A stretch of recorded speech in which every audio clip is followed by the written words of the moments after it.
1972లో Soviet union ప్రయోగించిన ఓ వ్యోమ నౌక భూమిని ఢీకొట్టబోతోంది. 1972లో సోవియట్ యూనియన్ శుక్రగ్రహంపై దిగేందుకు కాస్మోస్ 482 అనే వ్యోమ నౌకను ప్రయోగించింది. అయితే దాన్ని మోసుకెళ్లిన రాకెట్లో తలెత్తిన లోపం కారణంగా ఆ వ్యోమ నౌక భూమి కక్షను దాటి వెళ్లలేకపోయింది. నాటి నుంచి భూమి చుట్టూ తిరుగుతూ క్రమంగా కిందికి వస్తోంది.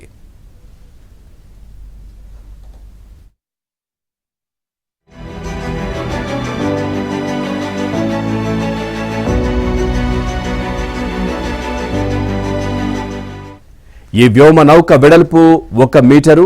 శుక్రుడి చుట్టూ ఉన్న దట్టమైన వాతావరణాన్ని తట్టుకునేలా దీన్ని రూపొందించారు. ఇది 2 వారాల్లోనే భూ వాతావరణంలోకి రానుంది. 50 ఏళ్ల తర్వాత ఇప్పుడు దాని పారాచూట్ వ్యవస్థ పనిచేస్తుందా అన్న దానిపై నిపుణులు అనుమానం వ్యక్తం చేస్తున్నారు. దాదాపు 1/2 టన్ను బరువున్న ఈ వ్యోమ నౌక ఎక్కడ పడుతుందో చెప్పలేమని అంటున్నారు.